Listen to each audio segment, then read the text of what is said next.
Hello everyone. Welcome back to my channel Net Prep with Sheeba Khan. मेरे साथ आप अपने सारे कॉमर्स के कॉन्सेप्ट्स क्लियर करने वाले हो.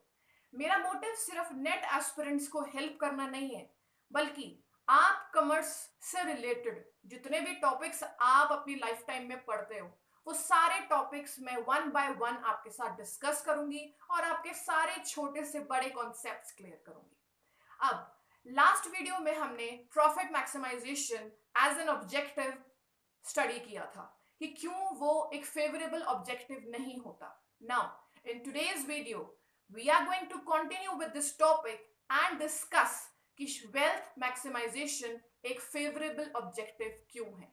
आई विल प्रूव, मैं आपको ये प्रूव करके दिखाऊंगी कि वेल्थ मैक्सिमाइजेशन का क्या इम्पैक्ट पड़ता है हमारी फर्म की ग्रोथ पे. तो स्टे ट्यून्ड, इस वीडियो को एंड तक देखें और आई होप आपको ये वीडियो पसंद आएगी. So let's get started. Now हम दूसरे अपने ऑब्जेक्टिव में आते हैं, शेयर होल्डर्स वेल्थ मैक्सिमाइजेशन.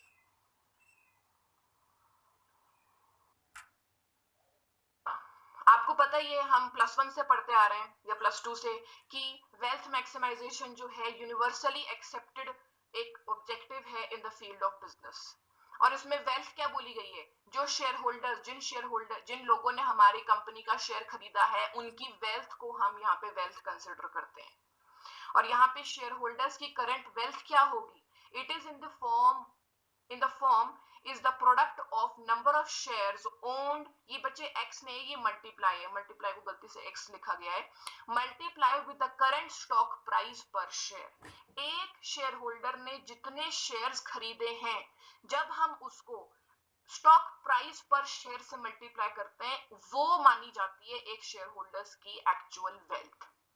और एक शेयर होल्डर अपनी वेल्थ के जरिए अपनी यूटिलिटी को मैक्सिमाइज कर सकता है. यूटिलिटी का मतलब क्या होता है, यूटिलिटी का मतलब होता है want satisfying power of something, कि कोई चीज आपको कितना सेटिस्फाई कर रही है, दैट मींस यूटिलिटी.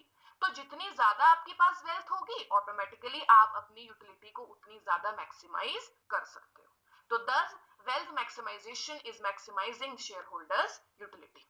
और बच्चे जब शेयर होल्डर्स की यूटिलिटी मैक्सिमाइज होगी या फिर वेल्थ मैक्सिमाइज होगी, उसका डायरेक्ट कनेक्शन है with your company's market value of the share. जब आपका शेयर होल्डर खुश होगा ना, आपकी कंपनी का मार्केट प्राइस ऑफ शेयर अपने आप फ्लरिश करेगा. तो शेयर होल्डर का वेल्थ मैक्सिमाइज करना ही सबसे मेन इंपॉर्टेंट चीज होती है. देखो यहाँ पे लिखा है, wealth maximisation objective helps in increasing the market value of share. The share market price जो है एक परफॉर्मेंस इंडेक्स होता है. अभी हमने क्या पढ़ा था कि प्रॉफिट्स जो है परफॉर्मेंस इंडेक्स होते हैं. नो, एक्चुअल में जिसकी हेल्प से आपकी फर्म की परफॉर्मेंस पता चलती है, वो क्या होती है, आपकी कंपनी का शेयर, कंपनी का market price of your share. वो बताता है कि एक्चुअल में आप कितना प्रोग्रेस कर रहे हो. It also indicates the performance of management on behalf of shareholder. अब देखो, शेयर होल्डर्स ने अपने बिहाफ पे मैनेजर्स रखे होते हैं, है ना, बिकॉज शेयर होल्डर्स तो अलग अलग कंट्री या फिर लोकेशन के अलग अलग जगह पे लोकेटेड होते हैं. वो सारे जो है एक साथ मिलकर कंपनी को नहीं चला सकते, तो उन्होंने अपने बिहाफ पे कुछ मैनेजर्स रखे होते हैं जिनको हम BOD बोर्ड ऑफ डायरेक्टर्स बोलते हैं. तो उनकी परफॉर्मेंस भी पता चलती है किसकी हेल्प से, with the help of the market price of your company's share. तो अब देखो, एक मार्केट प्राइस जो है आपके शेयर का, उसकी मदद से आप कितने चीजों की परफॉर्मेंस देख पाते हो. आपकी कंपनी के परफॉर्मेंस, आपकी कंपनी के मैनेजमेंट की परफॉर्मेंस, आपकी बोर्ड ऑफ डायरेक्टर्स की परफॉर्मेंस. तो इसलिए बच्चे, शेयर होल्डर्स की वेल्थ मैक्सिमाइज करना आपकी कंपनी का होल ऑब्जेक्टिव होना चाहिए. अब क्यों होना चाहिए वो भी पढ़ लेते हैं. Through the process of discounting, यहाँ पे आपको एक नया टर्म मिलेगा, डिस्काउंटिंग. ये हम टाइम वैल्यू ऑफ मनी वाले टॉपिक में भी डिटेल में पढ़ेंगे, बट अभी के लिए मैं आपको एक छोटा सा इसको ओवरव्यू देती हूँ. What do you mean by discounting? जब हम किसी भी इन्वेस्टमेंट का प्रेजेंट वैल्यू निकालते हैं, कि आज की डेट में उसकी वैल्यू का क्या होगी। एक तो बच्चे होता है डिस्काउंटिंग, एक होता है कंपाउंडिंग। कंपाउंडिंग में हम प्रेजेंट वैल्यू की हेल्प से फ्यूचर वैल्यू निकालते हैं और डिस्काउंटिंग में हम फ्यूचर वैल्यू की हेल्प से प्रेजेंट वैल्यू निकालते हैं। तो wealth maximization takes care of quality of cash flow. एक बात मैं आपको यहाँ पे बताना चाहूंगी बच्चे, प्रॉफिट मैक्सिमाइजेशन वाले ऑब्जेक्टिव में हमारा मेन फोकस क्या होता है? ओनली प्रॉफिट्स, जो कि एक ट्रू इंडिकेटर नहीं होता हमारे परफॉर्मेंस का। लेकिन वेल्थ मैक्सिमाइजेशन में हम प्रॉफिट्स को ना देखकर कैश फ्लोस पे ध्यान देते हैं, क्योंकि बच्चे कोई इन्वेस्टमेंट कितना कैश हमें दे रहा है, कितने रिटर्न्स हमें दे रहा है, वो होता है हमारा असली प्रॉफिट, वो होता है हमारा असली इंडिकेटर ऑफ द परफॉर्मेंस। क्यों? क्योंकि कैश फ्लो रिस्क को साथ लेके चलता है कि अगर हमारा रिस्क हुआ तो हमको कैश फ्लो कितनी आनी चाहिए, कितनी ज्यादा आनी चाहिए और कितनी कम आनी चाहिए। The risks that are associated with cash flow are adequately reflected when present value are taken to arrive at the net present value of any project। तो बच्चे, जब आप किसी भी प्रोजेक्ट को सिलेक्ट करते हो तो उसकी प्रेजेंट वैल्यू को आप चेक करते हो, नेट प्रेजेंट वैल्यू देखते हो कि वो प्रोजेक्ट आपको आज की डेट में कितने कैश फ्लोज देकर जाएगा। उसी से पता चलेगा कि आपके शेयर होल्डर्स की वेल्थ मैक्सिमाइज होगी या नहीं होगी। तो बच्चे, डिस्काउंटिंग टेक्निक जो है बेसिकली आपकी नेट प्रेजेंट वैल्यू को दर्शाता है। Now what is meant by shareholders wealth maximization, ये बता ही दिया मैंने आपको। आपके जो भी प्रोजेक्ट्स हैं, जब आप उन प्रोजेक्ट्स की नेट प्रेजेंट वैल्यू को मैक्सिमाइज कर पाते हो, इसका मतलब आप अपने शेयर होल्डर्स की वेल्थ मैक्सिमाइज कर पा रहे हो। और नेट प्रेजेंट वैल्यू आपको पता ही है, it is the difference between present value of its benefit and present value of its cost. मतलब मैंने अगर 2 लाख की इन्वेस्टमेंट करी है तो ये 2 लाख मुझे कितना कैश फ्लो लेके आ सकते हैं, कितना रिटर्न लेके आ सकते हैं, इन दोनों के डिफरेंस को हम क्या बोलेंगे? Net present value. इस कॉन्सेप्ट को हम कैपिटल स्ट्रक्चर में और भी डिटेल से पढ़ने वाले हैं। आप प्लीज टेंशन मत लें कि ये बिल्कुल आपके लिए, कुछ बच्चों के लिए जो अभी एमकॉम कर रहे हैं उनके लिए ये टर्म्स बिल्कुल नई होंगी, बट ट्रस्ट मी, मैं इन सभी टॉपिक्स को फर्दर आगे दोबारा से डिटेल में करने वाली हूँ। Net present value, discounting techniques, time value of money, ये तीनों चीजें हम दोबारा से आगे कैपिटल स्ट्रक्चर वाले टॉपिक में पढ़ने वाले हैं। तो बच्चे, हमें वो ऐसा फाइनेंशियल एक्शन लेना है, ऐसा प्रोजेक्ट में इन्वेस्ट करना है जहां पे आपकी नेट प्रेजेंट वैल्यू पॉजिटिव हो। बिकॉज अगर वो पॉजिटिव होगी तो ही वो ज्यादा से ज्यादा वेल्थ क्रिएट कर पाती है फॉर योर शेयर होल्डर्स। अब यहाँ पे एक चीज लिखी है, बिटवीन म्यूचुअली एक्सक्लूसिव प्रोजेक्ट्स। बच्चे, म्यूचुअली एक्सक्लूसिव प्रोजेक्ट्स वो होते हैं जहां पे आपके पास ऑप्शन होता है एक को रिजेक्ट और दूसरे को एक्सेप्ट करने का। ठीक है, तो आप मान लीजिए मेरे पास 2 ऑप्शंस हैं, project A and project B. ये दोनों म्यूचुअली एक्सक्लूसिव हैं। क्यों? क्योंकि अगर मैं एक को इंक्लूड करूंगी तो दूसरे को एक्सक्लूड ऑटोमेटिकली करना ही पड़े, ऑटोमेटिकली हो जाएगा वो एक्सक्लूड। तो मैं उन दोनों प्रोजेक्ट्स में से उस प्रोजेक्ट को चूज करूंगी बच्चे जिसकी प्रेजेंट वैल्यू सबसे ज्यादा होगी। और ये मैं कैसे कैलकुलेट करूंगी? Through discounting technique. Discounting technique की हेल्प से बच्चे हम ये पता लगा पाते हैं कि कौन सा प्रोजेक्ट मुझे ज्यादा प्रेजेंट वैल्यू दे रहा है।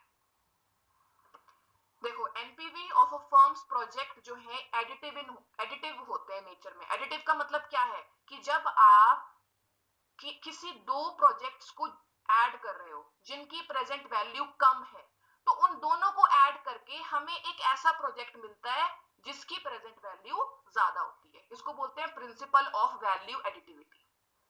तो देयरफॉर बच्चे, जहां पे भी आपका नेट प्रेजेंट वैल्यू पॉजिटिव होगा या फिर जो प्रोजेक्ट आपको एनपीवी ज्यादा दे रहा होगा, आपको उसी प्रोजेक्ट में इन्वेस्ट करना है, क्योंकि वही प्रोजेक्ट आपके शेयर होल्डर की वेल्थ को मैक्सिमाइज करेगा। अब देखो, इस एनपीवी वाले कॉन्सेप्ट ने ना 2 चीजों को कंसिडर किया है। एक तो टाइमिंग्स ऑफ कैश फ्लो, दूसरे रिस्क को, जो कि प्रॉफिट मैक्सिमाइजेशन वाले ऑब्जेक्टिव ने नहीं कंसिडर किया था। तो ये दो चीजें शेयर होल्डर वेल्थ मैक्सिमाइजेशन वाला ऑब्जेक्टिव कंसिडर करता है, जिसकी वजह से ये वाला ऑब्जेक्टिव सबसे अच्छा माना जाता है। तो ये मैंने बच्चे आपको बता ही दिया है कि यहाँ पे बेनिफिट्स, मतलब एक प्रोजेक्ट पे हमें इन्वेस्ट करना चाहिए या नहीं इन्वेस्ट करना चाहिए, वो कैसे डिसाइड करते हैं हम, कि वो हमें कितना कैश फ्लो देगा। मतलब यहाँ पे हम प्रॉफिट्स को कंसिडर नहीं करते, यहाँ पे हम कैश फ्लो को कंसिडर करते हैं, क्योंकि कैश फ्लो हमें रियल पिक्चर दिखाता है।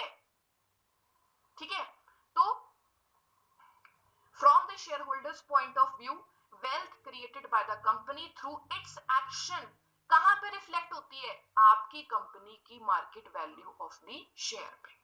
मैंने आपको बता दिया है कि एक मार्केट, जो आपकी कंपनी का शेयर होता है ना, जो उसकी मार्केट वैल्यू होती है, उसकी हेल्प से आप कितनी चीजों को चेक कर सकते हो।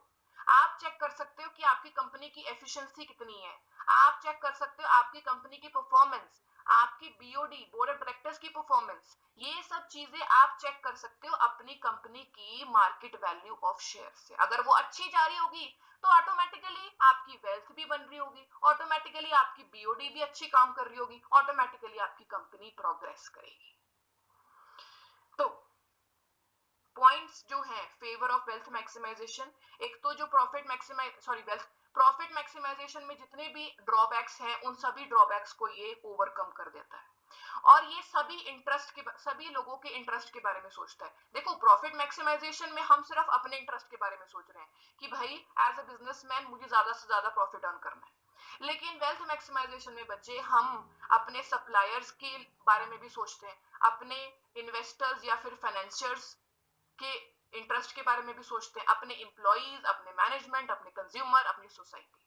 तो ये जो ऑब्जेक्टिव है, ये ओवरऑल इंटरेस्ट के बारे में सोचता है, ओवरऑल लोगों के वेलफेयर के बारे में सोचता है, और ये कैश फ्लो के ऊपर बेस्ड होता है। और मैंने आपको बता दिया है, कैश फ्लो एक रियल पिक्चर दिखाता है, ये सब्जेक्टिव कॉन्सेप्ट नहीं है। प्रॉफिट्स जो है आपके, वो सब्जेक्टिव कॉन्सेप्ट है। आप प्रॉफिट्स को अपने हिसाब से ऊपर नीचे भी कर सकते हो, यस और नो।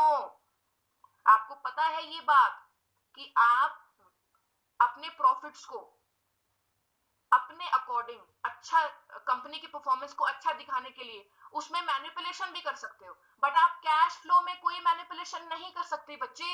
इसलिए इनको रियल बोला जाता है, इसलिए बोला जाता है कि ये रियल पिक्चर दिखाता है। और लास्ट मैंने आपको बता ही दिया है कि वेल्थ मैक्सिमाइजेशन जो है टाइम वैल्यू ऑफ मनी को कंसिडर करता है, और time value of money her financial decision में सबसे इंपॉर्टेंट चीज मानी जाती है। तो बच्चे, ये टॉपिक यहीं तक था। आई होप आपको ये टॉपिक समझ आया हो। अब हम नेक्स्ट वीडियो में next topic with new topic के साथ मिलेंगे। Till then, goodbye. So, this was the topic of the day, the topic for this video. इस वीडियो में मैंने ये चीज वाइंड अप की है कि क्यों हम प्रॉफिट मैक्सिमाइजेशन को इंफीरियर समझते हैं as an objective as compared to wealth maximization. I hope जो जस्टिफिकेशन मैंने देने की कोशिश की है, आपको वो जस्टिफिकेशन क्लियर हो गई हो। बट स्टिल, अगर फिर भी आपको इस टॉपिक से रिलेटेड कोई भी डाउट है, तो प्लीज आप कमेंट सेक्शन में कमेंट करके मुझसे वो डाउट पूछ सकते हैं। अब मिलेंगे हम नेक्स्ट वीडियो में, और मैंने आपको प्रॉमिस किया था कि मेरी 2 वीडियोस के बीच में ज्यादा इंटरवल, ज्यादा गैप नहीं होगा। अब मिलेंगे नेक्स्ट वीडियो में। Till then, do like, share, comment and subscribe to my channel, which is Net Prep with Shiba Khan.